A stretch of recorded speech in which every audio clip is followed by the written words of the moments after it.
ప్రసాద్ గారు చెప్పండి. నిన్న జగన్మోహన్ రెడ్డి గారు మాట్లాడతా అప్పుల రత్నాన్ని ఇప్పుడు ఎవరికి ఇవ్వాలా, బడ్జెట్లో కేటాయింపులు సరిగ్గా లేవు, ఇంకో పక్క ఏదైతే రాష్ట్రంలో నిధులు అన్ని అవకతవకలు చేశారు, సూపర్ సిక్స్ అన్నారు కానీ సూపర్ సిక్స్ పథకాలే లేవు, ఆ బడ్జెట్ కేటాయింపులు కూడా సరిగ్గా లేవు అని అంటున్నారు కదా, దాన్ని ఎలా చూస్తారు?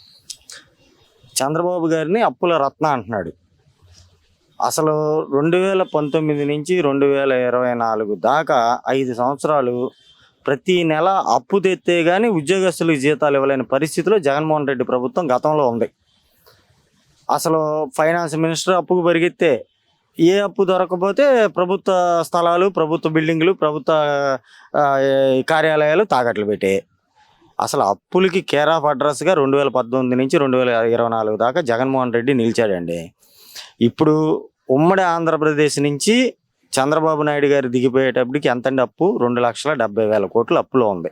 ఇది ఉమ్మడి ఆంధ్రప్రదేశ్ రాజశేఖర రెడ్డి వదిలింది కానీ చంద్రబాబు నాయుడు గారు దిగిపోయేటానికి కానీ అన్నీ కలిపి. ఇతను ఎంత చేశాడు? 2024కి దిగేటోడికి ఆటలతో కలుపుకొని 12 లక్షల చిల్లరకు వచ్చేసింది.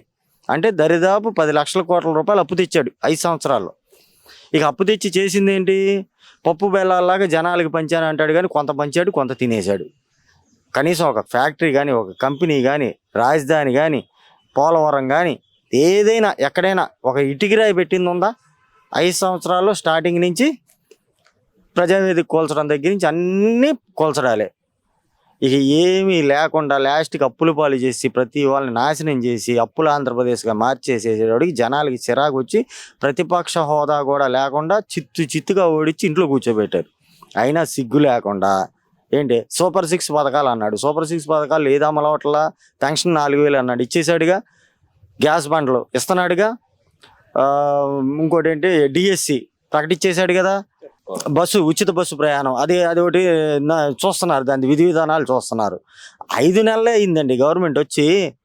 గవర్నమెంట్ ఎక్కి 5 నెలలే, ₹1 అప్పు తేకుండా ఫస్ట్ తారీఖు జీతాలు ఇస్తున్నాడు ఉద్యోగస్తులకి. కానీ ఇక్కడ ఆయన చెప్పటం 8 నెలలు అయింది, ఇది ఓటర్ అకౌంట్ బడ్జెట్ పెట్టి 8 నెలలు అయిన తర్వాత ఇప్పుడు కూడా ఇవ్వలేని పరిస్థితి అని చెప్పి మాట్లాడుతున్నాడు కదా.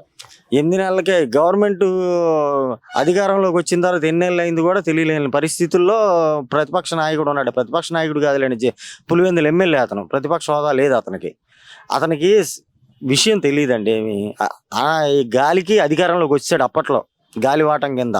ఇక వచ్చేసాడు కోతి కొబ్బరికాయ దొరికినట్టు. ఏం చేయాలి తెలియక పిచ్చి పిచ్చి చేష్టలు పిచ్చి పిచ్చి చేసేసాడు. ఏంటి ఇష్టారాజ్యం. ఇక దాన్ని ఎవ్వడు మాట్లాడటానికి లేదు. దొరికిన వాళ్ళ మీద దొరికినట్టు కేసులు. ఏంటి ఎవడన్నా ప్రశ్నిస్తే కేసులు. ఇక అలా చలామణి చేసి రాజ్యం లేడు ఒక రాజులాగా. ఒక ప్రజాస్వామ్యంలో ఒక పరిపాలకుడు కదా అంతా చేయలే అతను. దానివల్ల ఏంటంటే అతనికి ఈ రాజ్యాంగం గురించి, పాలనా వ్యవస్థ గురించి ఏమీ అవగాహన లేదు, అతనికి తెలియదు. అంటే ఇక్కడ అయితే చంద్రబాబు నాయుడు ఇవ్వట్లేదు, పథకాలు ఇవ్వట్లేదు కాబట్టి ఆయన మీద 420 కేసు పెట్టండి, నేను కూడా పెడతాను, నా కార్యకర్తలు కూడా పెట్టండి అని పిలిపిస్తున్నాడు. దాన్ని ఎలా చూస్తారు? అసలు 420 కేసు పెట్టాలంటే దేశవ్యాప్తంలో మొట్టమొదటిగా జగన్మోహన్ రెడ్డికే పెట్టాలి 420 కేసు. ఎందుకంటారేమో, అప్పట్లో ప్రతిపక్ష నాయకుడిగా ఉన్నప్పుడు ఏంటి చంద్రబాబు నాయుడు గారే ముఖ్యమంత్రిగా ఉన్నాడు. ఇతను ప్రతిపక్ష నాయకుడిగా ఉన్నప్పుడు నేను అధికారంలోకి వస్తే రాజధాని నిర్మిస్తా, అమరావతి రాజధాని, దానికంటే చంద్రబాబు నాయుడు కంటే చెప్పిన దానికంటే ఎక్కువ నిర్మిస్తా, నేను ఇక్కడే ఇల్లు కట్టుకున్నా, చంద్రబాబు నాయుడికి సొంత ఇల్లు కూడా లేదు అని వీళ్ళు ఇలా బ్యాచ్ ఓహదంపుడు ఉపన్యాసాలు చేశారు. అధికారంలో రాగానే 3 రాజధానులు అన్నాడు. దానికి 420 కేసు పెట్టాలి లేదా జగన్ మీద? పోలవరాన్ని పడుకోబెట్టాడు. 420 కేసు పెట్టాలి లేదా? 21లో లాస్ట్లో నీళ్ళు ఇస్తా, 22లో లాస్ట్లో నీళ్ళు ఇస్తా, 23 లాస్ట్లో నీళ్ళు ఇస్తానని అసెంబ్లీలోనే ప్రకటించాడు. అసలు 420 కేసులు పెట్టాలంటే 420 కేసులు పెట్టాలి ఇతని మీద, జగన్ మీద. చంద్రబాబు మీద 420 కేసు పెట్టే దమ్ము ధైర్యం ఎవరికి ఉందో? అసలు ఆ మాట్లాడే నైతిక వీళ్ళకి ఉందండి? అదే చూస్తుంటే ఏదైతే ఇప్పుడు సోషల్ మీడియా జరుగుతున్న వ్యవహారం గురించి నిన్న దాని గురించి కూడా మాట్లాడాడు జగన్మోహన్ రెడ్డి గారు. మా వాళ్ళని అన్యాయం అక్రమాలు చిన్న పిల్లలు ఏదో పోస్టులు పెడితే దాంట్లో తప్పే ఉందన్నట్టుగా సమర్థించుకోవడానికి ఎలా చూస్తారు?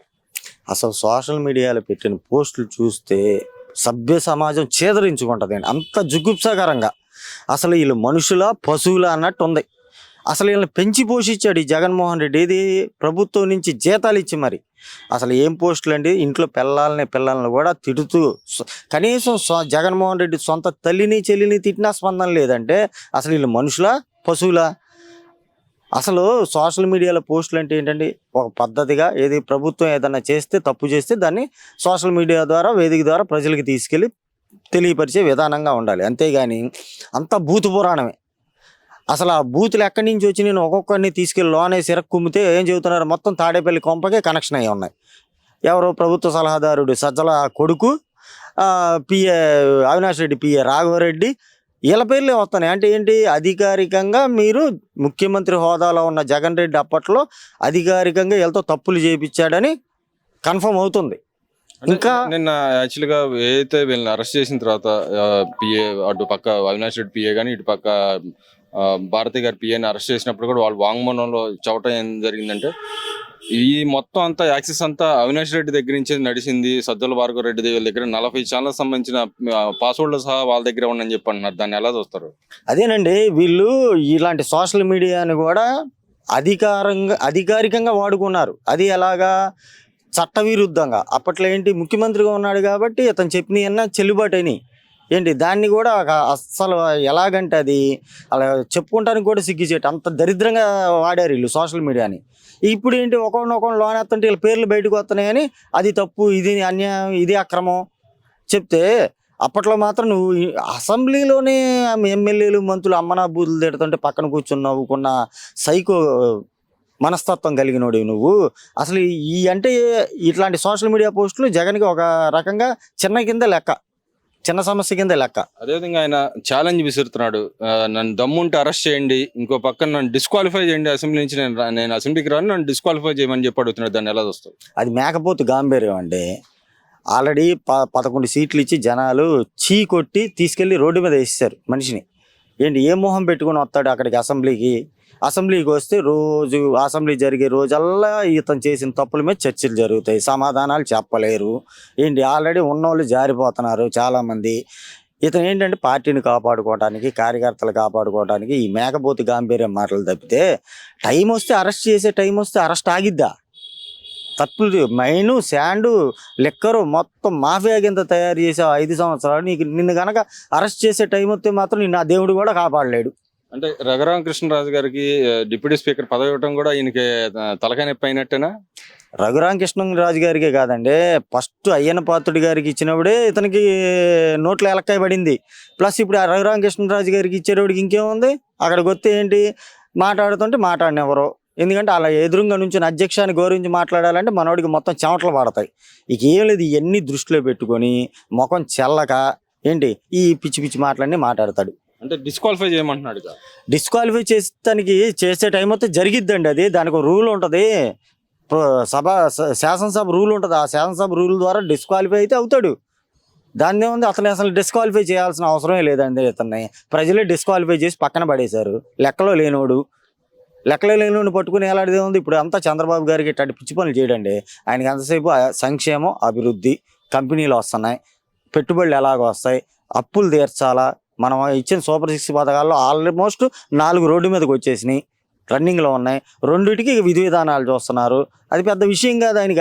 5 నెలల్లోనే ఆ మాత్రం చేశాడంటే, నువ్వేం చేసావు? ఫస్ట్ 3000 పెంచుతానన్నావు, వచ్చి అధికారంలోకి వచ్చిన తర్వాత ఏం చేసావు? పెంచుకుంటూ పోతానని దీర్ఘాలు తీసి 5 సంవత్సరాలు పట్టింది 3000 ఎత్తానికి.